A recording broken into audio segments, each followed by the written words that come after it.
Queridas, queridos, vamos a continuar con la lectura de la obra del doctor Sigmund Freud. Estamos en el volumen 21 de las obras completas. Vamos a tratar el texto llamado Fetichismo. Las cosas se van a poner candentes por aquí.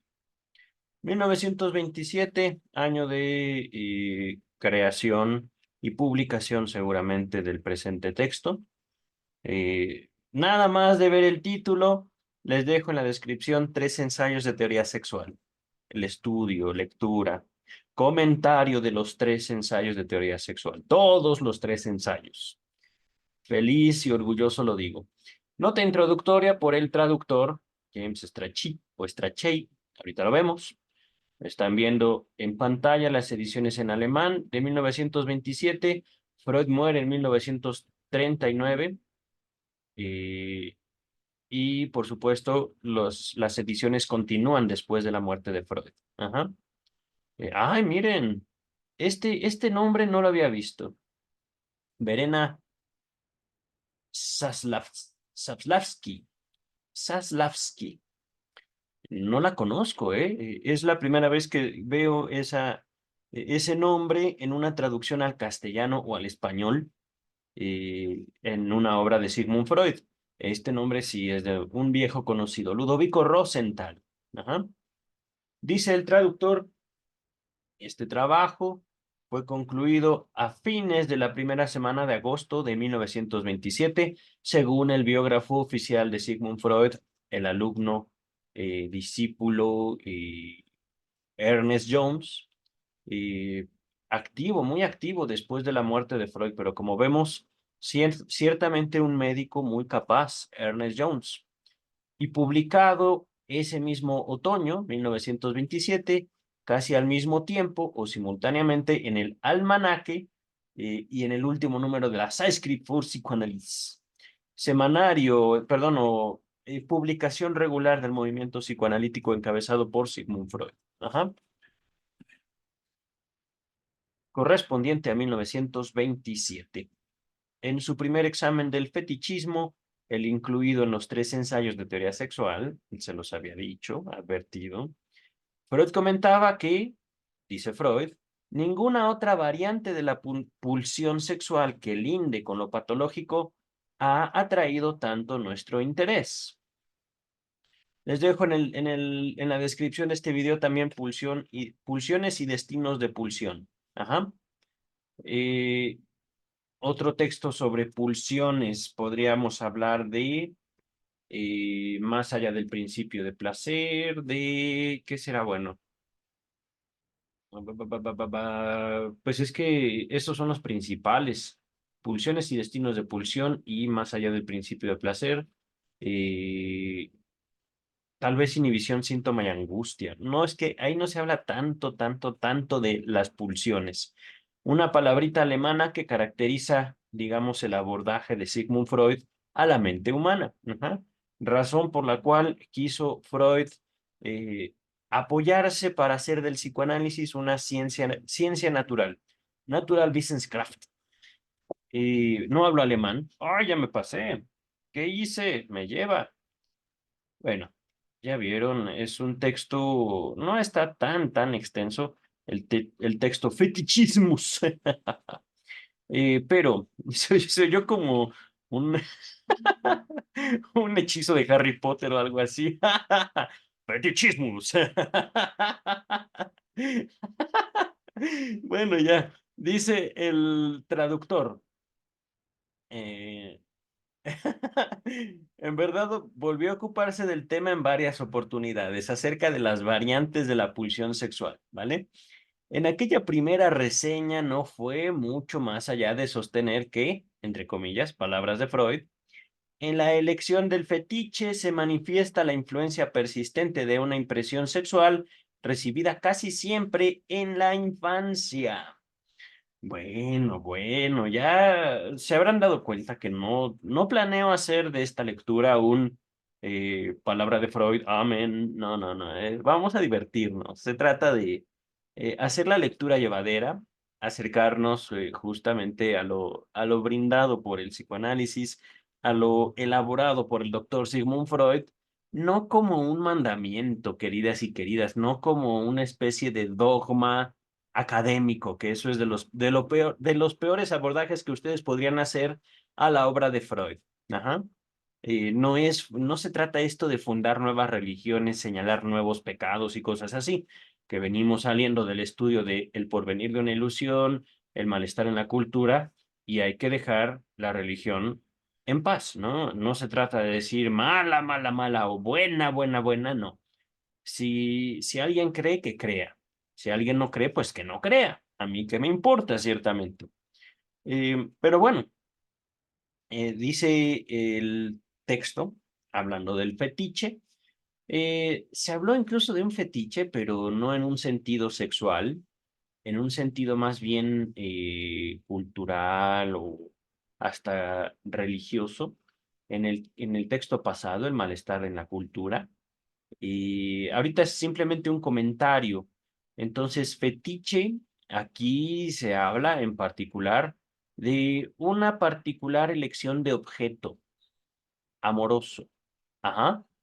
Y es decir, algo en lo cual gira la mayor parte de la vida sexual de una persona.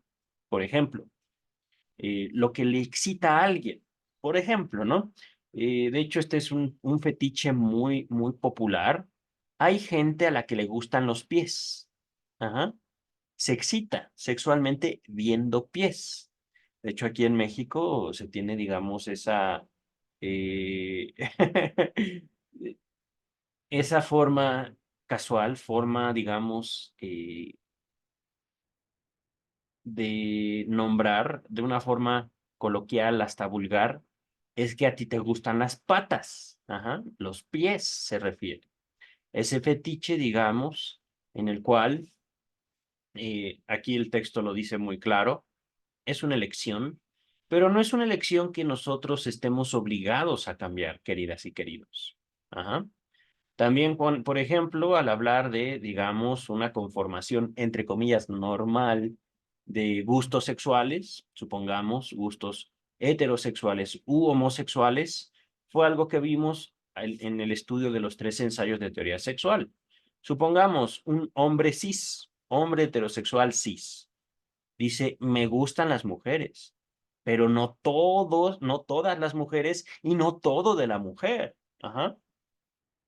Podría algún hombre heterosexual decir, a mí me gustan los ojos, el cabello, el olor, la voz, los senos, las piernas, etcétera, etcétera, etcétera. Ajá.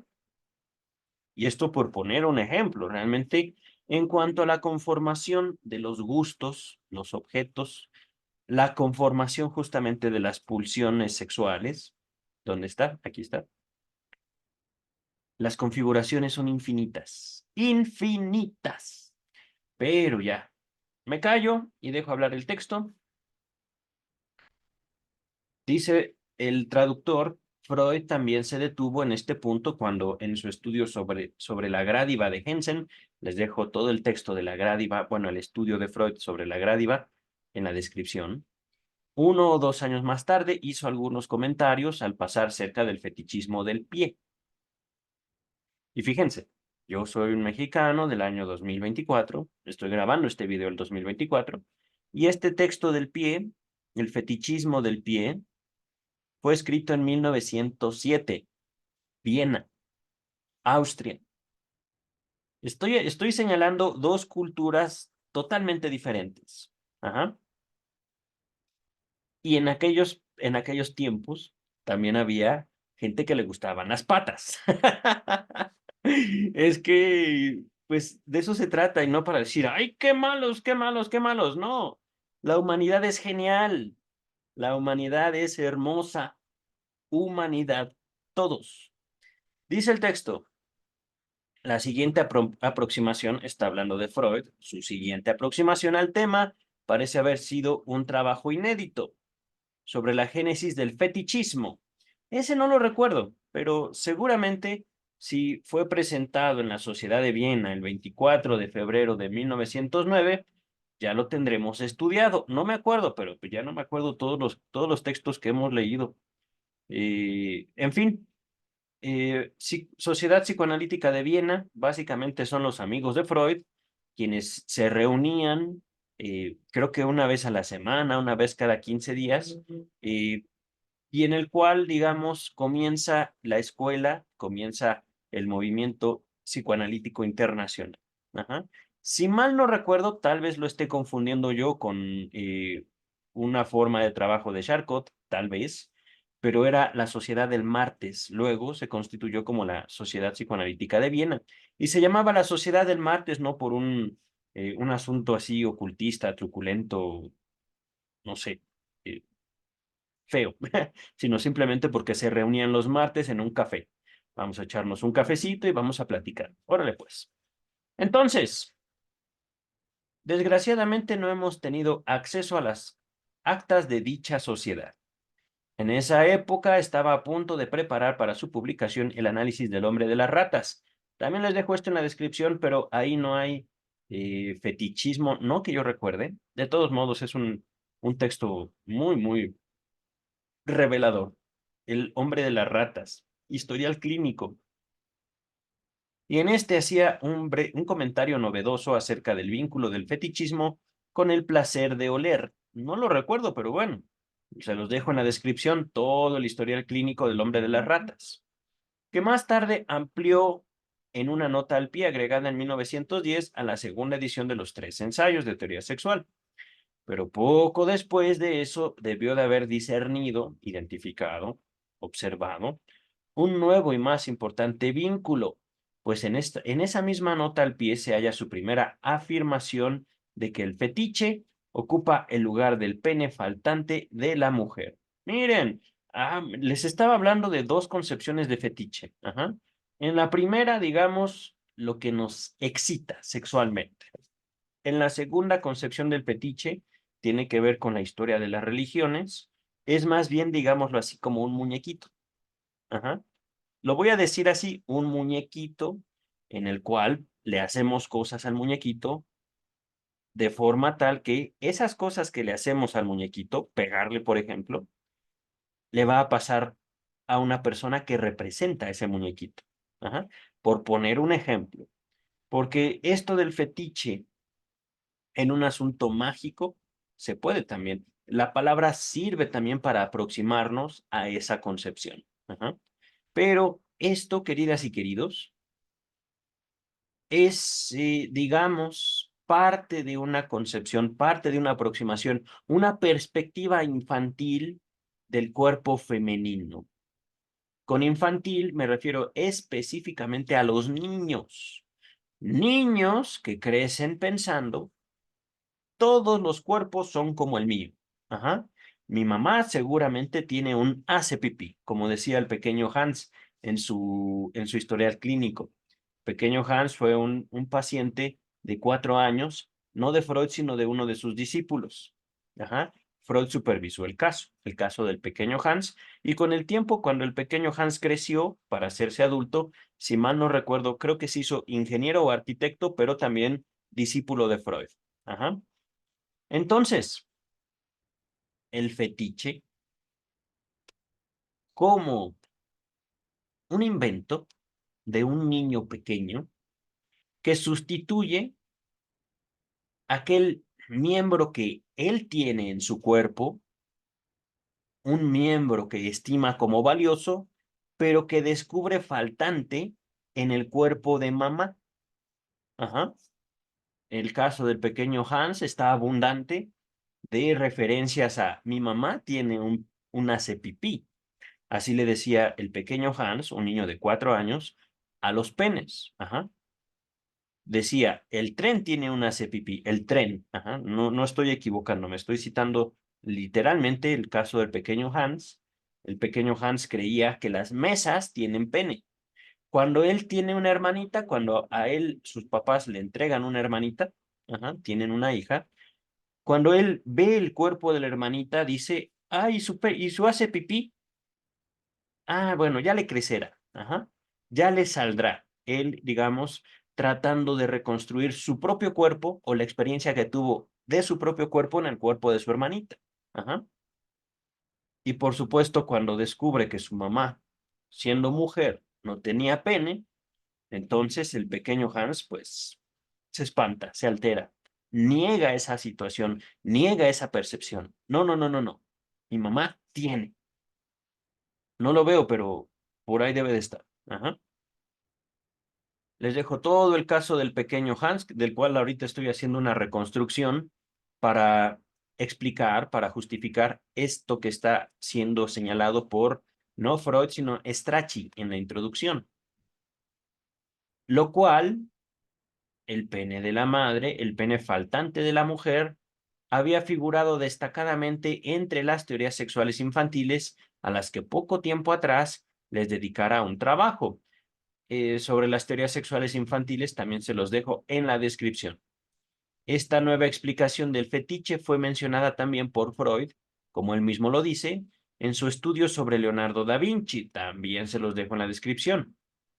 Publicado casi inmediatamente después que apareciera la nota al pie de página, la nota al pie de los 3 ensayos de teoría sexual. Años más tarde atrajo su atención el peculiar problema del origen del fetichismo del pie, al cual se hace referencia en el presente artículo. El 11 de marzo de 1914, leyó en la Sociedad Psicoanalítica de Viena otro trabajo, un caso de fetichismo del pie, que también permaneció inédito, pero del cual, por fortuna, contamos con un resumen de Ernest Jones. Allí se explicaba la elección del pie como fetiche por una pulsión de ver los genitales que quería alcanzar su objeto desde abajo, es decir, yo sé que mamá tiene un hace pipí, pero no lo vi. A ver otra vez. Voy a ver a mamá, pero no, desde los pies. Y empiezo a ver los pies de mamá, sus piernas, no, no, no, no, no, no, no, mejor no. Los pies, solo los pies. Ajá. Detenida en su camino por la represión. Ajá. Es decir, he descubierto algo, pero es horrible, es terrible. ¿Será que yo también puedo perder mi hace pipí? No, no, no, no, no, no, no. Pero ¿cómo puede ser que haya cuerpos sin hace pipí? Ajá. Esta explicación, y esto no salió en el historial clínico del pequeño Hans, el pequeño Hans se aproxima a su complejo de castración de modo distinto. Ajá. Ahorita lo estoy, digamos, como tratando de ilustrar el complejo de castración justamente por un proceso represivo interno. Ajá. Esta explicación fue añadida en la tercera edición de los 3 ensayos de teoría sexual de 1915, a la nota al pie que antes mencionamos. En la 22ª de sus conferencias de introducción al psicoanálisis, se las dejo también en la descripción, Freud informó sumariamente, superficialmente, acerca de un historial clínico semejante. Si bien el presente artículo tiene importancia porque reúne y amplía las anteriores concepciones de Freud acerca del fetichismo, su principal interés radica en algo muy diferente, a saber, el nuevo desarrollo metapsicológico que introduce. Oh, ya me despertó el interés. Desarrollo metapsicológico, digamos, un argumento al respecto de la profundidad, un argumento al respecto de lo inconsciente, lo tópico económico y lo dinámico. Vamos a ver. Voy a tratar de ser lo más claro posible. Ajá. En los años precedentes, Freud había estado empleando el concepto de desmentida. Ajá. Esto es algo importante, creo yo. No me voy a poner a indagar, pero busquen esta palabrita en alemán, en un traductor en alemán. Ajá. Digo, es importante porque pasó algo después de la muerte de Freud. Se los he mencionado muchas veces, pero ahorita lo creo conveniente recordar. Hubo una lucha de poder al interior del grupo liderado por Sigmund Freud. Faltando la cabeza se levantan 2 líderes y las dos eran mujeres. Anna Freud y Melanie Klein. Ajá. Ana Freud en particular y gran parte también de los psicoanalistas que seguían a Freud buscaron hacer una escuela muy, muy rígida. Básicamente deificaron la figura de Freud y las palabras trataron de hacerlas como dogmas. Ajá. Estoy aproximándome, es una descripción, pero eh, Ernest Jones, no, perdón, James Strachey, no recuerdo qué postura tomó. El punto es el siguiente, lo que sí, antes de toda esta división de poderes en el movimiento psicoanalítico, hemos visto cómo James Strachey busca rastrear el uso de ciertas palabras por su maestro. Ajá. A veces, a mí me cae gordo Strachey, no lo soporto en el momento en el que dice, es que tal vez el maestro quiso decir esto, tal vez la palabra que quería usar es esta otra. Buscando como hacer algo con la obra de Freud, con las ideas de Freud. Yo no puedo sostener eso. Ajá. Yo busco no solo simplificar, sino también en algunos puntos de la misma explicación de Freud, dejarlo en su oscuridad. No siempre. He podido aclarar muchos párrafos difíciles. Me ha sido posible a leer poco a poco con calma y siguiendo el hilo de pensamiento de Freud desde antes de ser psicoanalista, Freud, a fin de hacer una transmisión lo más clara posible. Ajá. Porque justamente esta clase de exposición puede llevarnos a conocer más a profundidad qué es lo que quería decir Freud, pero también llevarnos a laberintos sin salida. Ajá. Que muchos no tanto en el psicoanálisis, sino en las psicoterapias, convierten en dogmas. Les he dicho una y otra vez, Freud eh, quiso hacer una ciencia, que pienso yo lo logró, pero esta disciplina científica con un método en particular se ha ido, digamos, deformando. Y esto no ha sido tanto una responsabilidad de los analistas vivos, sino el uso que se le ha buscado dar a Freud fuera de un contexto histórico y social particular. Ajá. Voy a retomar el texto. En los años precedentes, a Freud había estado empleando, voy a quitar esto para decir palabra desmentida. Ajá. Especialmente en relación con las reacciones de los niños al notar la distinción anatómica entre los sexos. Nota número 1. Véase, por ejemplo, el trabajo que trata expresamente o directamente este tema, así como otros anteriores. No sé a qué se refiere Strachey con este trabajo. 1925, desmentida.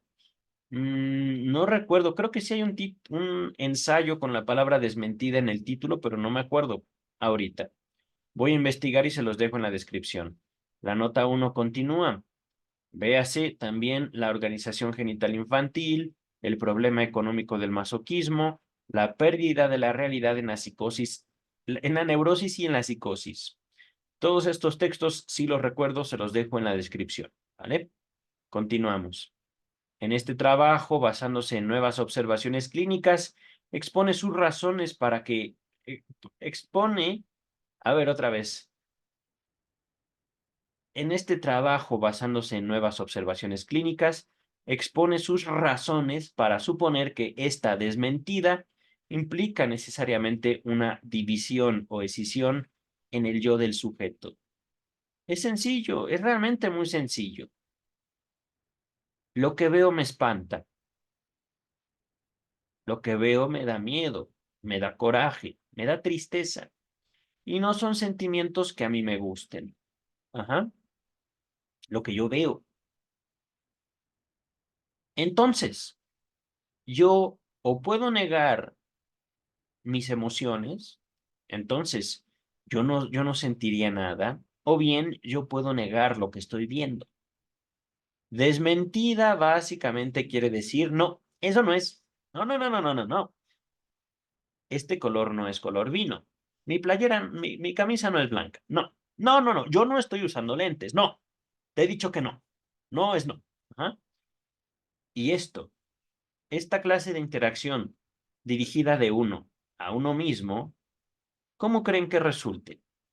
Puede ser en una solución bastante efectiva, pero con amplias consecuencias tanto para el individuo como en su relación con los demás. Ajá. No, yo no soy agresivo, pero... Ajá.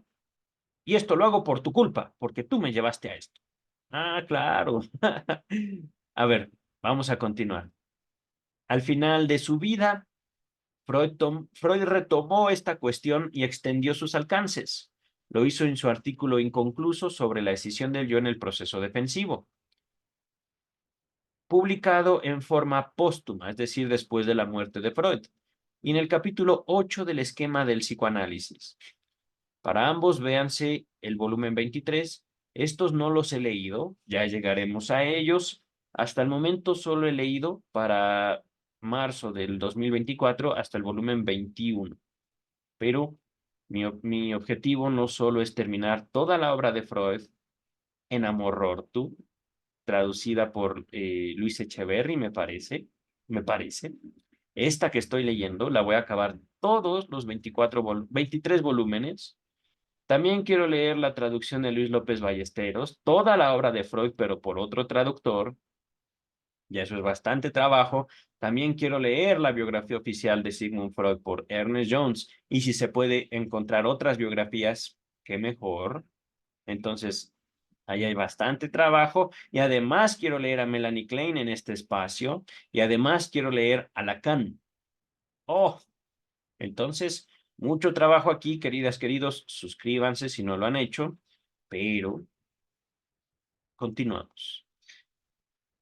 Aunque en estos dos lugares el fetichismo es esencialmente considerado, Freud señala allí que la escisión del yo o la división del yo no es exclusiva de aquel, el fetichismo, sino que tiene lugar en realidad en muchas otras situaciones en que el yo enfrenta la necesidad de erigir una defensa en contra de sí mismo. Ajá. Y esto último ocurre no solo en la desmentida, sino además en la represión. Estas deben ser palabras de Freud. Vamos a ver, nota número 2. Tal vez no sea totalmente caprichoso ver algún indicio de estas ideas en un manuscrito enviado a Wilhelm Fliess, gran amigo de Sigmund Freud, el 1 de enero de 1896. Veas el manuscrito K. Se los dejo en la descripción. En él, en el manuscrito K, Freud afirma que las neurosis de defensa en su etapa final entrañan una malformación o alteración del yo, ajá, de la identidad, digámoslo así, de lo que yo quiero ser para mí, de lo que yo quiero de mí. Algo semejante había sostenido aún antes en su primer artículo sobre las neuropsicosis de defensa. También les dejo este otro texto en la descripción. Dice el texto. Ahora sí, llegamos al fetichismus. Harry Potter. No, palabras de Freud. El texto, el fetichismo. En los últimos años tuve la oportunidad de estudiar analíticamente cierto número de varones, de hombres, cuya elección de objeto es regida por un fetiche. No se crea que estas personas recurrieron al análisis necesariamente a causa del fetiche, pues si bien este es discernido como una anormalidad por sus adictos, rara vez lo sienten como un síntoma que provoque padecimiento o sufrimiento. Las más de las veces están muy contentos con él y hasta alaban las facilidades que les brinda en su vida amorosa. En general, entonces, el fetiche desempeñó el papel de un diagnóstico subsidiario. Fíjense, ¿qué dice Freud ahí? Ah, pues bueno, he tenido un número importante de pacientes hombres y en muchos de ellos yo puedo señalar un fetiche que domina la elección de objeto. Ajá, una cosita, cosa de nada. Eso que tienen ciertas mujeres que no sé qué, que qué sé yo, pero me termina volviendo loquito por ellas. Ajá. Y pues voy por ellas, voy tras ellas. Por ponerles un ejemplo, porque también, pues, ¿puede haber fetiches en mujeres? Claro que sí. Pero en Freud, sus últimos años de escrito este texto, él lo vio en hombres y pudo estudiarlos, pudo analizarlos. Pero, y esto es importante, para que también observemos que en la obra del doctor Freud no hay un registro concreto de que él defienda la salud mental. Él dice, esto que observé en hombres, no lo observé y no me lo dicen para que yo se los quite, para curarlos de su fetiche. No, no, no. Ellos estaban felices. Y es más, sin ese fetiche, su vida sexual simplemente no existiría. Les brinda facilidades, es decir, sí, me gusta mi esposa, me gusta mi novia, pero todo en ella no. Su cabello, olerlo, sentirlo, el color de su cabello, todo de ella no me gusta del todo, pero su cabello sí.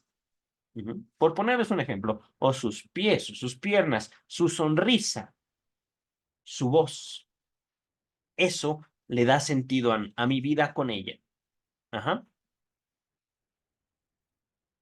Vamos a continuar. Por obvias razones, los detalles de estos casos no son aptos para la publicidad. En razón de ello, no puedo mostrar como circunstancias contingentes, ahorita vemos eso, cómo circunstancias contingentes contribuyeron a la elección de un fetiche. Es decir, no puedo yo decir cómo los felices accidentes de la vida van contribuyendo o le van dando forma a un fetiche, a la elección de un fetiche. Continuamos. El caso más asombroso pareció el de un joven que había elevado a la condición fetichista cierto brillo en la nariz. Creo que esto se dijo desde la interpretación de los sueños, ¿eh? Hace veintitantos años, antes de este texto. O tal vez en 1927, Freud estaba haciendo un comentario, un añadido, una nota al pie a los tres ensayos, pero esto lo recuerdo. A los tres ensayos o a la interpretación, no me acuerdo a cuál. Creo que es a los tres ensayos. Imagínense eso, un cierto brillo en la nariz. Si mi esposa, yo no le hubiera visto a su nariz brillar de cierta manera, no me hubiera casado con ella. No me gusta, en general no me gusta, pero un cierto brillo en la nariz me dijo, ella es la indicada. Por ejemplo, ¿no? Se obtuvo un esclarecimiento sorprendente al averiguar que el paciente había sido creado en Inglaterra, pero luego se estableció en Alemania, donde olvidó casi por completo su lengua materna. Ese fetiche que provenía de su primera infancia no debía leerse en alemán, sino en inglés.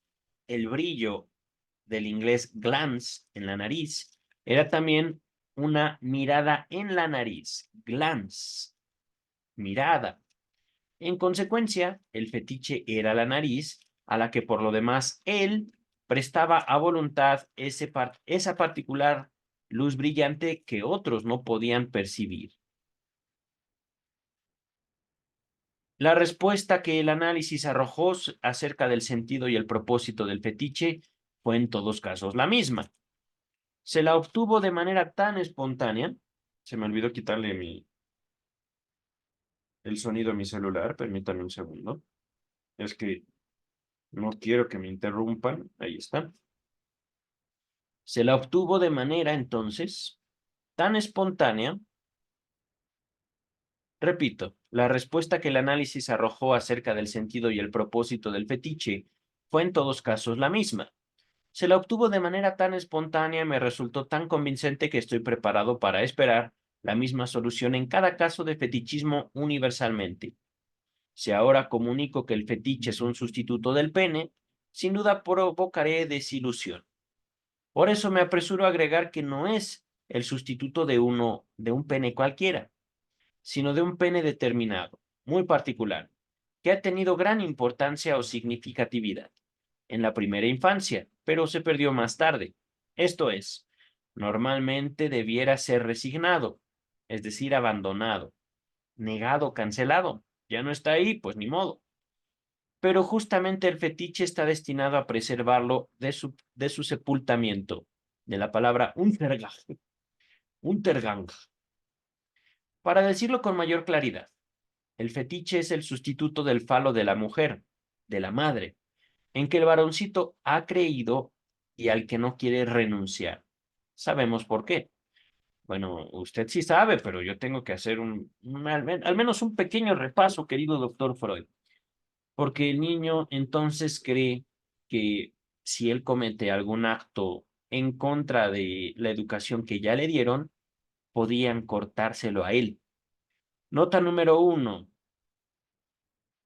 Ya en 1910, en mi escrito Un recuerdo infantil de Leonardo da Vinci, comuniqué esta interpretación sin fundamentarla. Ok, gracias, doctor Freud. Bye. He aquí el proceso. El varoncito rehusó darse por enterado de un hecho de su percepción, a saber, que la mujer no posee pene en su cuerpo. No, Juan, no posee pene. No, eso no puede ser cierto. Pues si la mujer está castrada, su propia posesión de pene corre peligro, y en contra de ello se revuelve la porción de narcisismo con que la naturaleza providente ha dotado justamente a ese órgano. Es decir, si mamá no tiene, es porque lo perdió, porque mamá tenía. Ajá. Entonces, si mamá lo perdió, yo también puedo perder.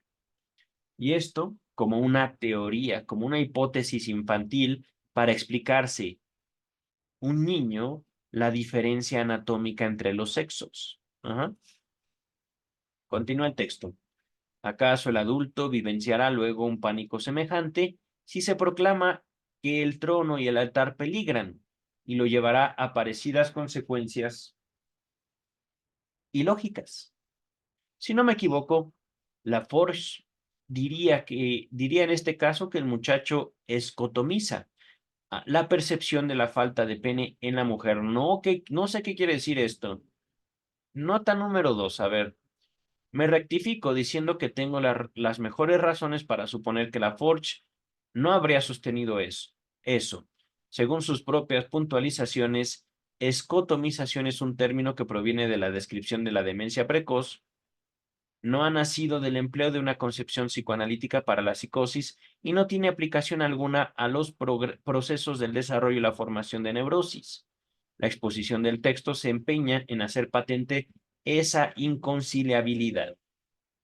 Ok, bueno, realmente no, eso no lo creo importante, queridas y queridos.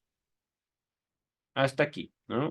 Esto podemos dejarlo ahí. Dice el texto. Un término nuevo se justifica cuando describe o destaca una nueva relación entre las cosas. No es el caso aquí. La pieza más antigua de nuestra terminología psicoanalítica, la palabra represión, que quiere decir también desalojo, sacar, o al menos dejar en otro lugar, dejar lejos, ajá, se refiere ya a ese proceso patológico. Si en este se quiere separar de manera más nítida el destino de la representación del destino del afecto y reservar el término represión para el afecto o desmentida, sería la designación alemana correcta para el destino de la representación. Aquí nuevamente, y fíjense, aquí se menciona 2 veces la palabra representación. Palabra. Ajá. Es una palabra que Freud usa.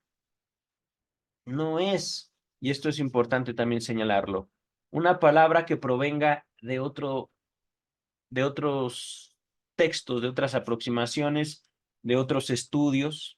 Freud usa esa palabra principalmente desde la interpretación de los sueños y es lo que, en mi criterio, en mi experiencia, le da identidad al psicoanálisis, particularmente al psicoanálisis freudiano. Representación lo podemos también entender como una abstracción, es decir, yo tengo una experiencia con algo, por ejemplo, una nuez, soy yo el que está comiendo la nuez, soy yo el que siente el sabor de la nuez, su contextura, su dureza. Ajá.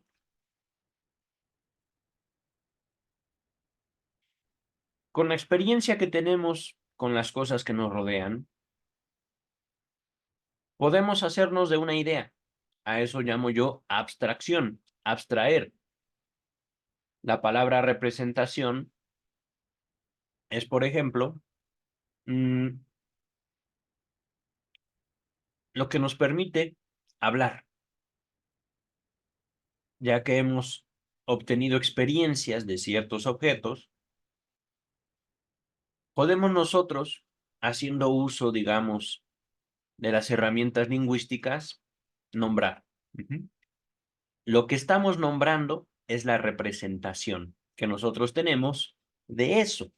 Una nuez, una manzana, agua, papá, mamá, el color rojo. Ajá. En mi libro, Sexualidad infantil y crimen, hago una frase, formulo yo una frase. Mi color rojo no es tu color rojo.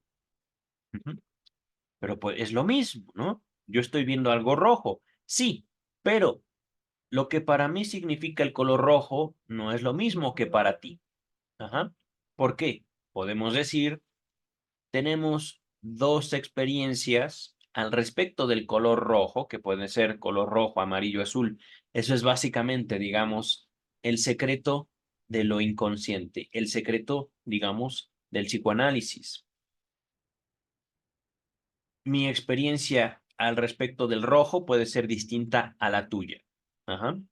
Y a partir de dos representaciones, la mía y la tuya, sobre un color rojo, podemos, por un lado, enriquecernos, enriquecer nuestra experiencia sobre el color rojo, o podemos pelearnos, o podemos hacer lo que tú gustes y mandes. Ajá. Podemos también decir qué bonito es el color rojo porque para mí significa esto y para ti esto otro. Qué bonito. Viva el rojo o viva el amarillo, yo qué sé. Ajá. Y eso solo hablando de colores. Entonces, queridas, queridos, tenemos experiencias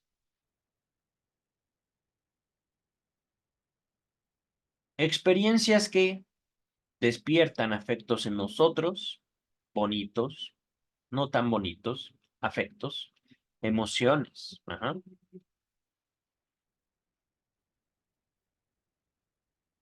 Y no solo esto, sino también esos afectos pueden llegar en un momento no tan adecuado.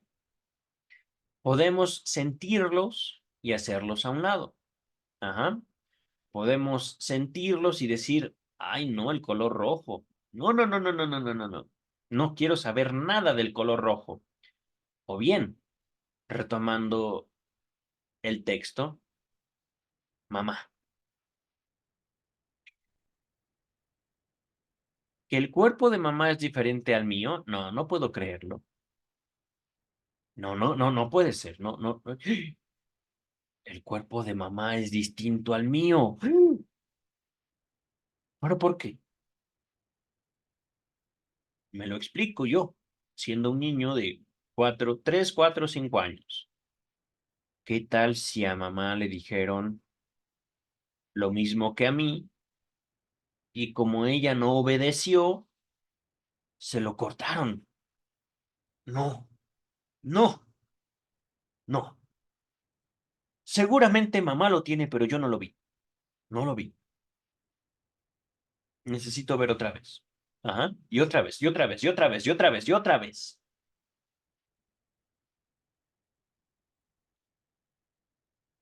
Digamos. Ay, ¿qué está pasando aquí? No, no, no, voy a dejar mi celular por allá que luego las notificaciones me espantan.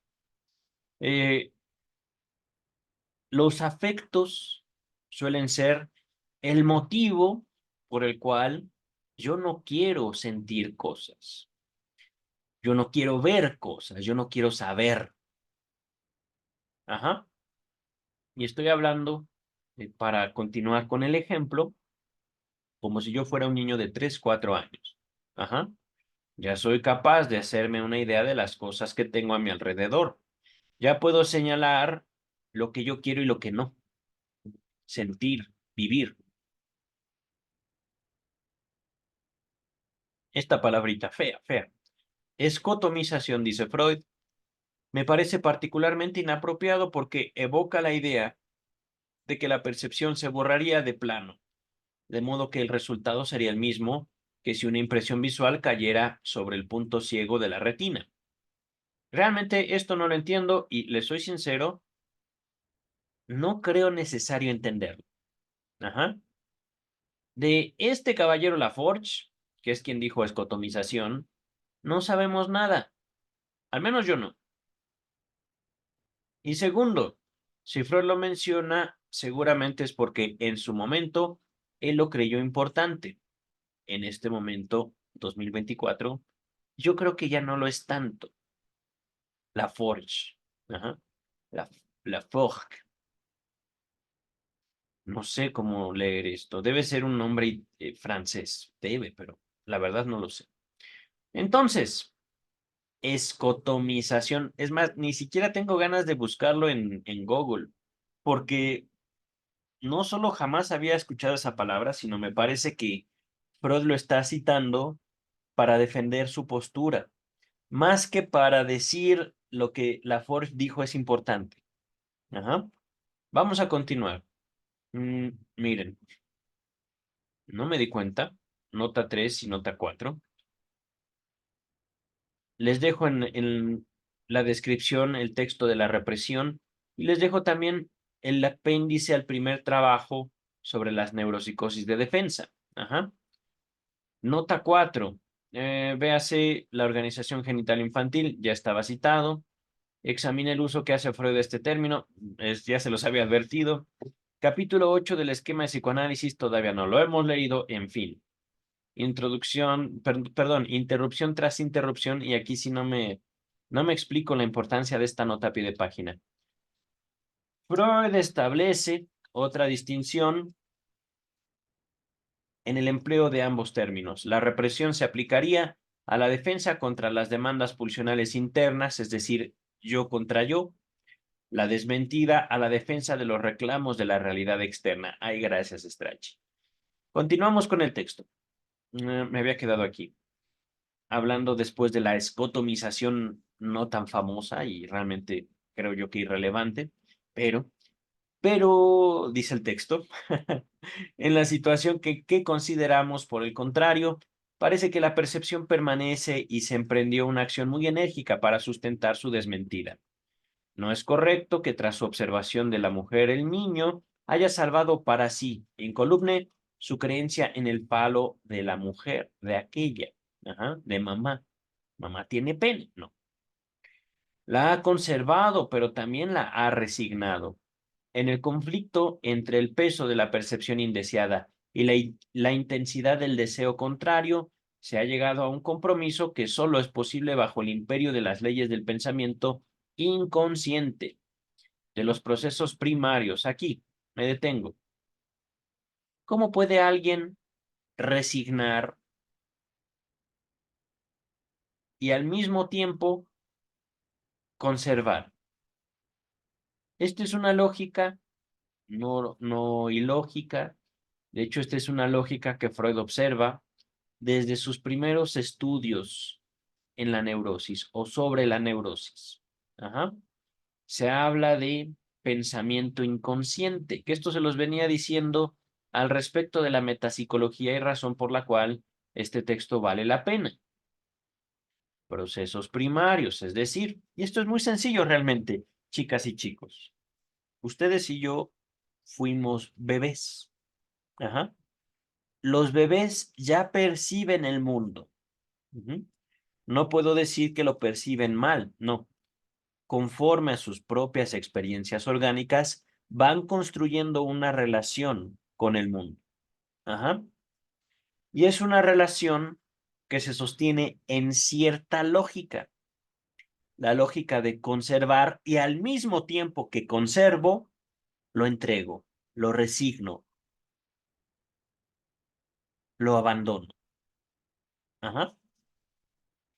Esto en la física no sería posible, porque yo o conservo mi celular o lo resigno, lo entrego, me deshago de él. Ajá. Pero en lo inconsciente eso es no solo posible, sino casi podría decir es la norma.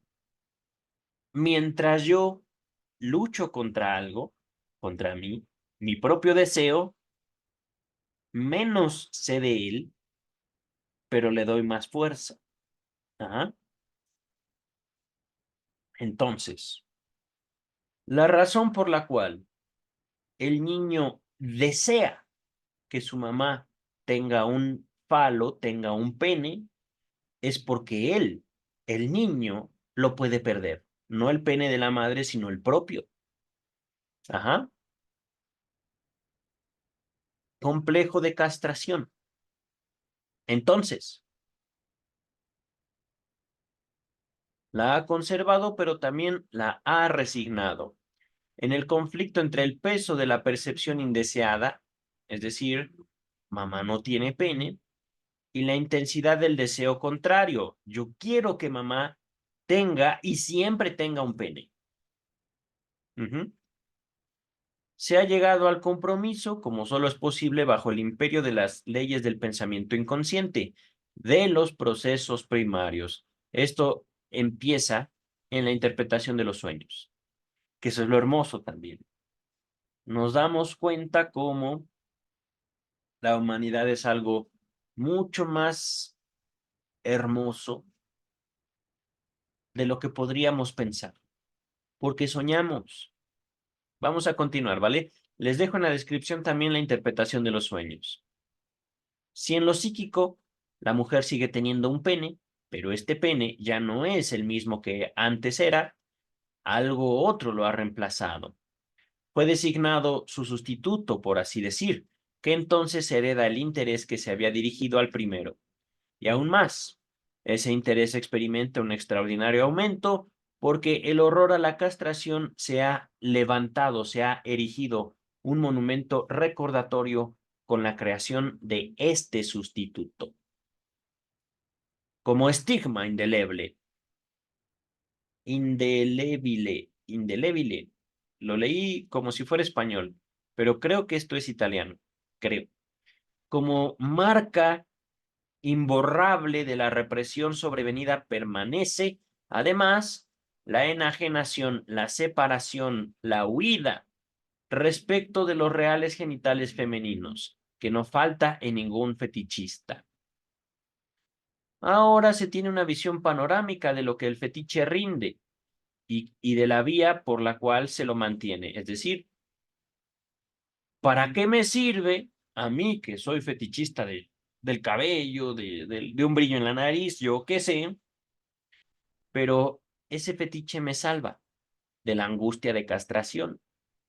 Si la mujer tiene un brillo especial en la nariz, entonces la amo. Por ejemplo, ¿no? Y tomando el caso de Freud, el caso que ya expuso, un extraño brillo en la nariz. Si a mí mi mujer me encanta por la forma en la cual me sonríe, me caso. Me caso.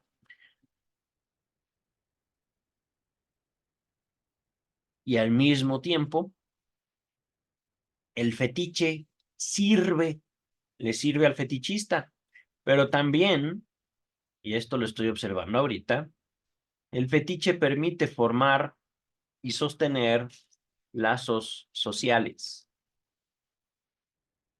Ahora, arándano. Entonces, queridas y queridos, fetiches. Mm,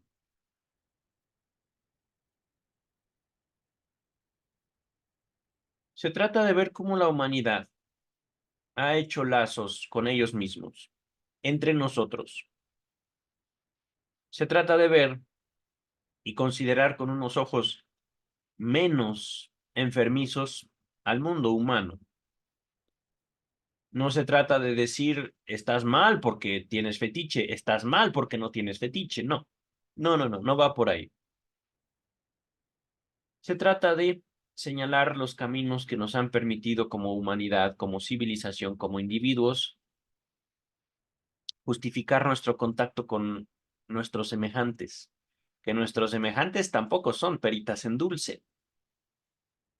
Ciertamente es importante también saber qué posibilidades hay en la humanidad, no para hacernos mejores, sino para encontrar felicidad entre nuestros semejantes.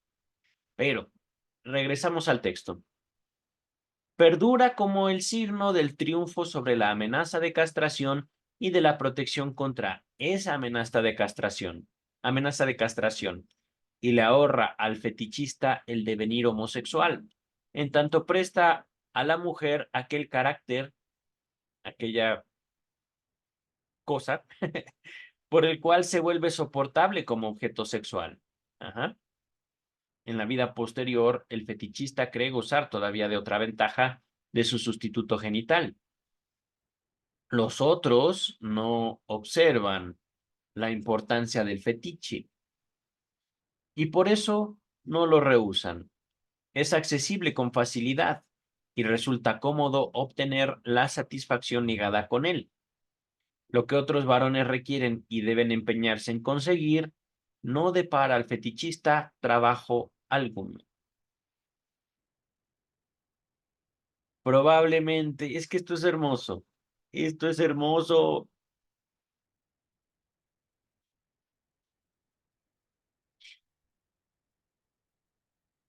¿Por qué es hermoso?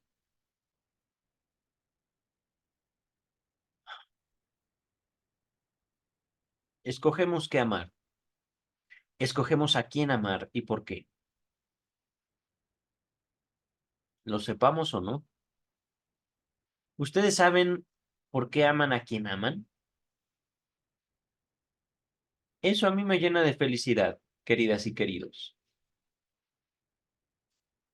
Vamos a continuar, que de hecho me están esperando para un grupo de estudio, pero que esperen.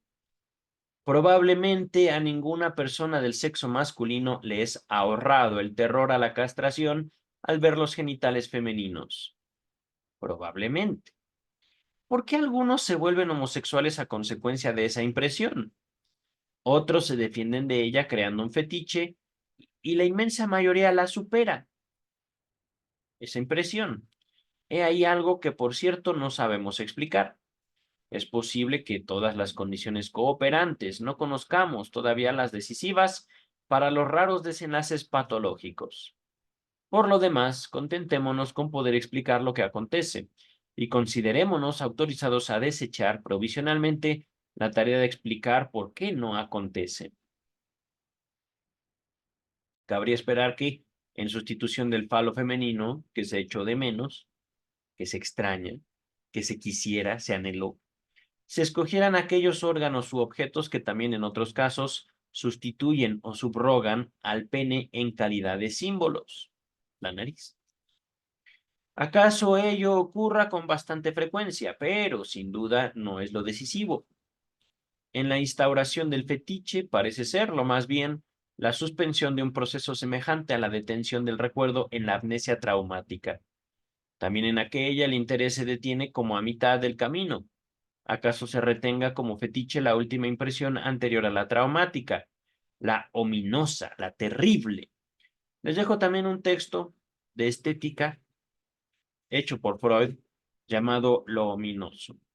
lo familiar, lo ominoso.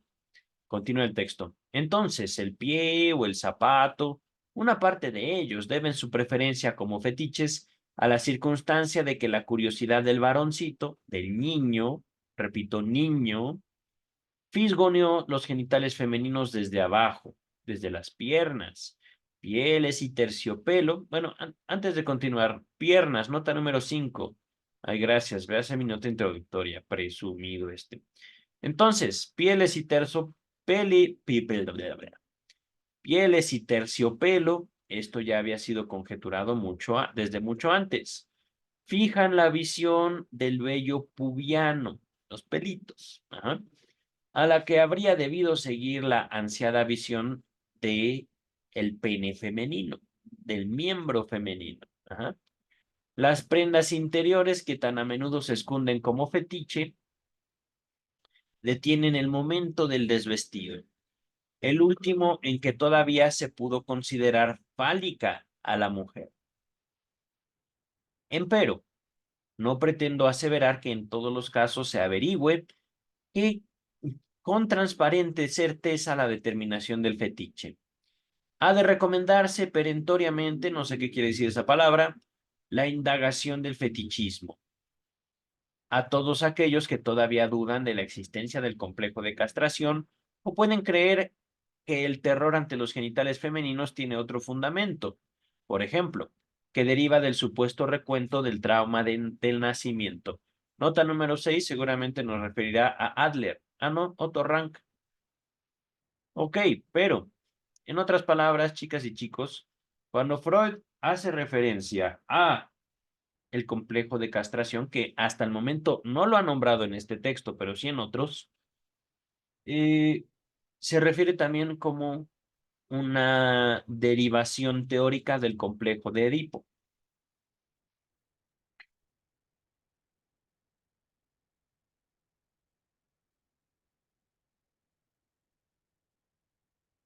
Entonces,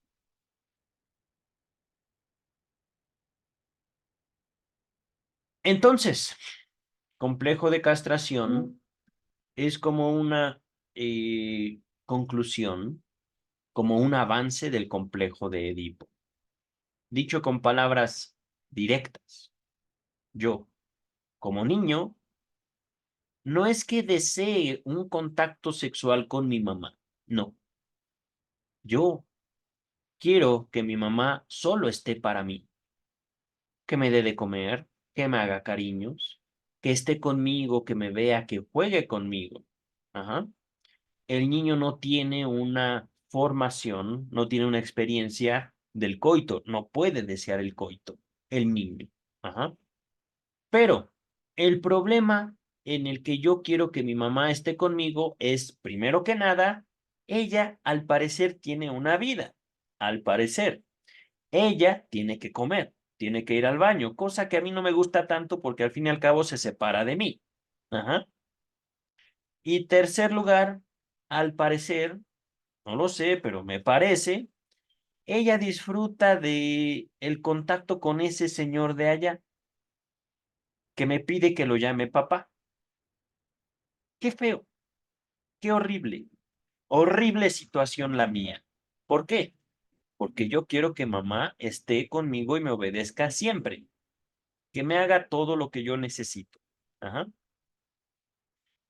El tiempo pasa, el niño descubre que ese papá, en el mejor de los casos, porque ahorita estamos partiendo de un hipotético, primero que exista una figura femenina, no es necesario, porque es necesario que alguien cuide al niño, pero no necesariamente habrá madres. Hipotéticamente y en el mejor de los casos, la madre va a cuidar a ese niño porque quiere ser madre.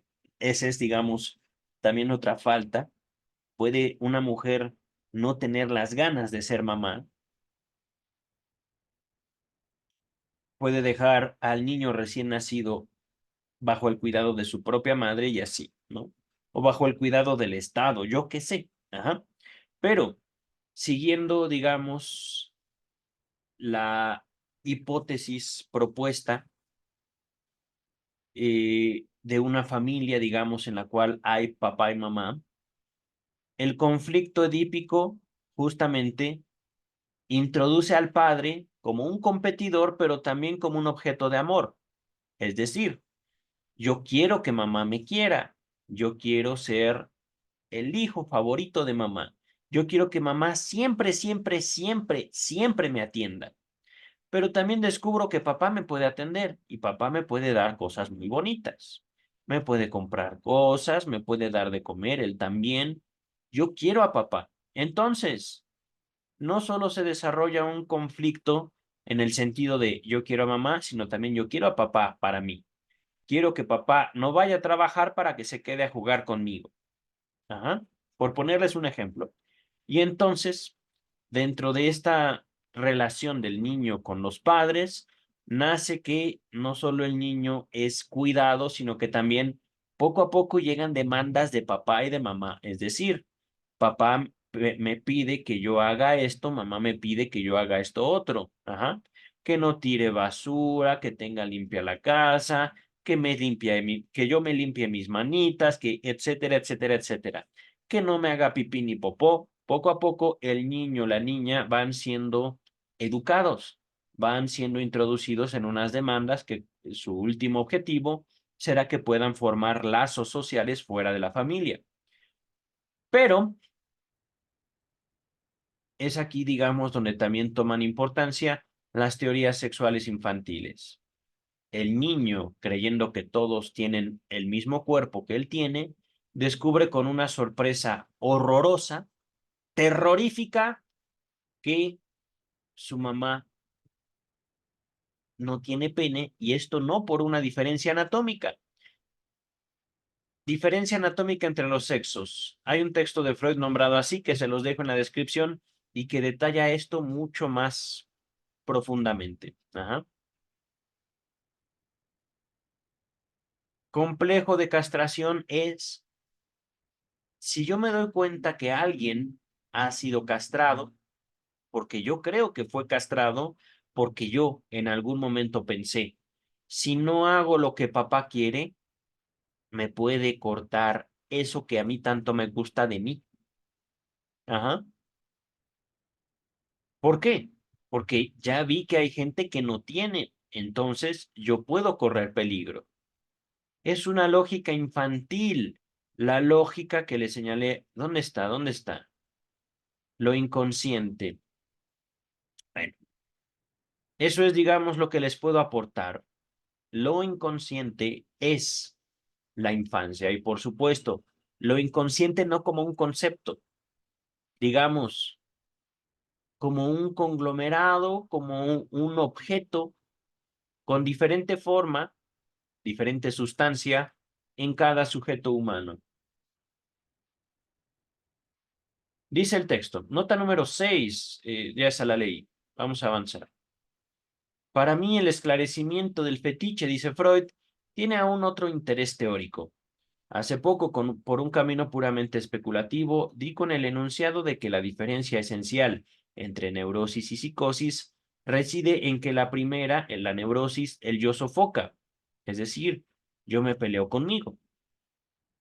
Al servicio de la realidad, un fragmento del ello, de mis deseos. Mientras que en la psicosis se deja arrastrar por el deseo, el ello, a desasirse de un fragmento de la realidad. Desasirse. Es decir, yo impongo partes de mí a la realidad. Es muy sencillo, de hecho, comprender la psicosis si nosotros tomamos en cuenta el sueño, queridas y queridos. La psicosis es como una pesadilla de la cual no podemos despertar. Ajá. Dice el texto, y aún he vuelto otra vez sobre el mismo tema.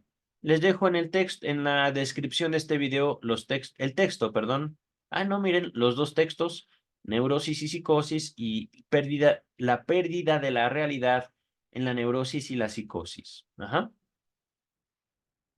Pero pronto, dice Freud, tuve ocasión de lamentar mi osadía de avanzar tanto. Por el análisis de dos jóvenes averigüé que ambos no se habían dado por enterados. en su segundo y 10º año de vida, respectivamente de la muerte de su padre. La habían escotomizado. Gracias, Freud. A pesar de lo cual, ninguno había desarrollado una psicosis. Escotomizado. Entiendo que con eso se refiere negado. Bueno, tal vez me equivoque por no querer buscar esa fea palabra. Vamos a continuar, ¿vale? Decir que en su caso el yo había desmentido un fragmento, sin duda importante o sustantivo de la realidad, como hace el yo del fetichista con el hecho desagradable de la castración de la mujer. Empecé a vislumbrar también que los sucesos de esta índole en modo alguno son raros en la vida infantil, y pude tenerme por convicto de mi error en la caracterización de neurosis y psicosis. Es cierto que quedaba un expediente. ¿Acaso mi fórmula se corroboraba solo para un grado más alto de diferenciación o separación dentro del aparato psíquico? Le estaría permitido al niño lo que en el adulto por fuerza se castigaría con un grave deterioro, es decir, la psicosis. Ajá. La neurosis establece, digámoslo así, parte relación con la autoridad, digo con la autoridad, con la realidad, pero también tomando en cuenta sus propios deseos. La psicosis impone sus deseos a la realidad, lo cual termina también separándolos de la realidad y impidiéndole su contacto social. Vamos a continuar, ¿vale? Pero ulteriores indagaciones llevaron a solucionar de otro modo la contradicción. Resultó en efecto que esos dos jóvenes no habían escotomizado o no habían ignorado la muerte del padre, más que los fetichistas la castración de la mujer. Dentro de la vida anímica de aquellos, solo una corriente no había reconocido la muerte del padre, pero existía otra fuente, que había dado cabal razón de ese hecho. Coexistían una junto a la otra. La actitud acorde al deseo y acorde a la realidad. Fíjense, esto, queridas y queridos, es un buen ejemplo de una palabrita que no ha dicho Freud, pero sí dijo su introductor, el traductor James Strachey, el discípulo de Freud. Escisión. En aquel párrafo anterior que les señalé, la lógica de lo inconsciente es me quedo, pero al mismo tiempo doy, conservo y resigno. Es esto. Yo quiero algo y al mismo tiempo la realidad es diferente. Entonces, hacia adentro me divido. No para decir, ay, es que tengo múltiples personalidades. No. Yo puedo pelearme con lo que yo deseo y reconocer la realidad, pero al mismo tiempo la realidad es fea. No quiero esa realidad. Porque si eso pasa en realidad, entonces yo corro peligro. Entonces, como si una burbuja, sin romperse, se separara en dos. Sigue siendo la misma burbuja. Ajá. Y esto es la lógica de lo inconsciente. ¿Por qué? Yo como niño pude querer muchas cosas, pero también quería a papá y a mamá. Y como yo quiero a papá y a mamá, pero también quiero lo que yo quiero, un helado, un dulce, lo que sea, es mío, yo lo quiero. Puedo querer a papá, a mamá y a mis propios deseos sin juntarlos, sin ser para papá, ni para mamá, ni para mí. O bien ser a veces lo que papá quiere que yo sea, a veces lo que mamá quiere que yo sea, pero también puedo darme mi gusto. ¿Me explico? Realmente no es una lógica tan descabellada. No es una lógica loca, no. Es una lógica hermosa, queridas, queridos. Una lógica que podemos decir de la libertad, del tiempo, de yo decido, de yo puedo, incluso, ¿por qué no? Pelearme conmigo mismo. Es que quiero eso. No. No. No. Bueno, sí. Dice el texto. En uno de los dos casos, esa escisión, miren, ya la nombró, pasó a ser la base de una neurosis obsesiva de mediana gravedad, digamos, la enfermedad de la tentación. Es que quiero eso. ¡Ah! Quiero eso, pero no lo quiero. Sí lo quiero, pero es complicado. Ajá. En todas las situaciones de su vida, el joven oscilaba entre dos premisas. Una, que el padre seguía con vida y estorbaba su actividad, y la contrapuesta, que tenía derecho a considerarse el heredero del padre fallecido. Oh, qué conveniente. Me es posible, en consecuencia, mantener la expectativa de que en el caso de la psicosis, una de esas corrientes, la acorde a la realidad, faltaría efectivamente. Si vuelvo a la descripción del fetichismo, tengo que señalar que ciertamente hay numerosas e importantes pruebas de la escindida, de la división, actitud del fetichista frente al problema de la castración de la mujer. En casos muy refinados es la construcción del fetiche mismo, donde han encontrado cabida tanto la desmentida, es decir, eso no es cierto, eso no es cierto, eso no es cierto, como la aseveración de la castración. Es lo que les decía. Yo me digo a mí mismo, no, no, no, no, no, no, no, no, no, no, no, no, no, no, no, no, no. Pero al fin y al cabo, a algo estoy diciéndole que no. Y con cada no, ese algo se hace más fuerte porque yo lo separo de mí, no lo elimino. Eso mío vive y va tomando fuerza. ¡Pum! Dice el texto. Así, en un hombre cuyo fetiche consistía en unas bragas íntimas, calzones, ajá, como las que pueden usarse a modo de malla de baño. Esta pieza de vestimenta ocultaba por completo los genitales y la diferencia de los genitales. Según lo demostró el análisis, significaba tanto que la mujer estaba castrada cuanto que no estaba castrada. Y además permitía la hipótesis de que la castración del varón, pues todas esas posibilidades podían esconderse tras las bragas, cuyo primer esbozo en la infancia había sido la hoja de higuera de una estatua. Fíjense, estamos hablando de eh, posibilidades de representación conforme a la experiencia de un solo individuo, tanto en su cuerpo como en la construcción del cuerpo femenino. Construcción, es decir, y esto es también importantísimo para entender la representación, yo pude no haber tenido mamá, bueno, en el sentido social. Alguien, una mujer, pudo haberme dado a luz, pero yo jamás la conocí. Ajá.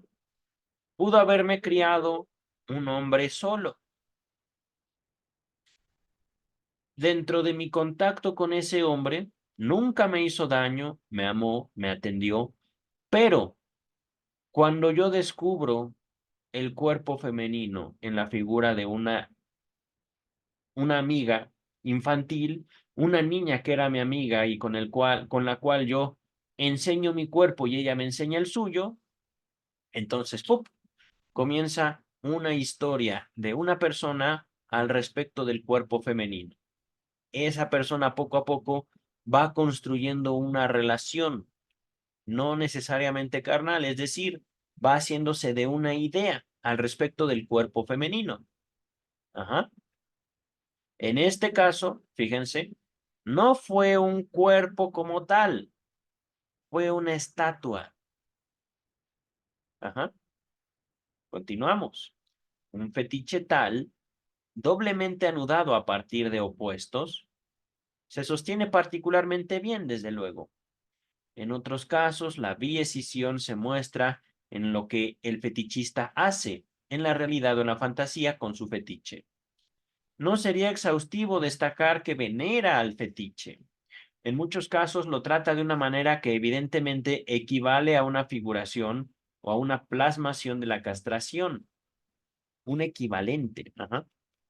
Evidentemente equivale a una aproximación a la castración, el fetiche. Esto acontece en particular cuando se ha desarrollado una fuerte identificación padre, es decir, yo soy mi papá o yo soy como él, yo quiero ser como él. Ajá. El fetichista desempeña entonces el papel del padre, a quien el niño, en efecto, había atribuido la responsabilidad de la castración. Estoy ahí aumentando la palabra responsabilidad. Es decir, hablando del complejo de Edipo, ¿no? Papá me puede querer cortar mi miembro, mi pene, porque yo quiero a mamá. Entonces no quiero a mamá. Llévatela. Fu, fu, fu. Bueno, no, no te la lleves, sí, sí la quiero. Pero es que no quiero perder lo mío, papá. Ya sé, voy a ser como tú. Así me protejo de lo que tú me quieres hacer. Voy a ser igualito a ti. Ajá. Y así se defiende el niño, al menos en su fantasía, en su representación, en su construcción, en la representación que hace del conflicto querer. Atribuido la castración de la mujer. Ajá. Tal vez no mi papá, pero sí el papá de mi mamá le cortó su miembro a mi mamá. No, yo voy a ser niño bueno. Ajá. Yo voy a ser como mi papá quiere que yo sea. Dice el texto. Oye, me estaba cansando. Última página. La ternura y la hostilidad en el tratamiento del fetiche, que respectivamente corren en igual sentido que la desmentida y la admisión de la castración, se mezclan en diferentes casos en proporciones desiguales, de suerte que una u otra se dan a conocer con mayor nitidez o claridad. A partir de aquí uno cree comprender, si bien a la distancia, la conducta del cortador de trenzas, no sé a qué se refiere, en quien ha esforzado hacia adelante la necesidad de escenificar la castración que él desconoce. Nota número 8. Perversión consiste en derivar placer de cortar el cabello a las mujeres. Ah, perversión consistente, ya veo. Entonces, cortador de trenzas. No se refiere a un asesino serial. No, no, no. Se refiere a un hombre, entiendo que es hombre porque es cortador, que le gusta, se excita, siente rico al cortar el cabello. Ajá. Entonces, la presente explicación fue suministrada en parte por Freud en su estudio sobre Leonardo da Vinci. Ya lo hemos citado, pero regresamos al texto. Su acción reúne en sí, la de cortar trenzas, las dos aseveraciones recíprocamente inconciliables. La mujer ha conservado su pene y el padre ha castrado a la mujer. Otra variante que al mismo tiempo constituiría un paralelo del fetichismo en la psicología de los pueblos sería la costumbre de los chinos de mutilar primero el pie femenino para luego venerar a lo mutilado como a un fetiche. Esto está hermoso, queridas, queridos. ¿Cuánto se manifiesta en una cultura tan ancestral? Ajá. Dice el texto. Se creería que el hombre chino quiere agradecer a la mujer haberse sometido a la castración. Para concluir, es lícito formular este enunciado. El modelo normal del fetiche es el pene del varón, así como ese órgano inferior, el pequeño pene real de la mujer, el clítoris. Nota número 9. Se alude aquí a la insistencia de Adler en la inferioridad de órgano, como base de todas las neurosis. Esto, digamos, Adler fue un discípulo de Freud que se separó de Freud para hacer su propia psicología. Ajá, su propia teoría. Entonces, vamos a terminar. Véase la nota al pie que dedicó a Freud a esto, a la inferioridad de órgano, en algunas consecuencias psíquicas de la diferencia anatómica entre los sexos. Lo había citado, pero no me acordaba del título exacto. Y su examen más detenido en la 31ª de las nuevas conferencias de introducción al psicoanálisis. Esa todavía no la tenemos, pero queridas, queridos, terminamos por hoy. Antes de entrar a mi grupo de estudio, voy a ir por un chocolatito. Bueno, queridas, queridos, cuídense mucho y nos vemos para el texto de El humor. Bye.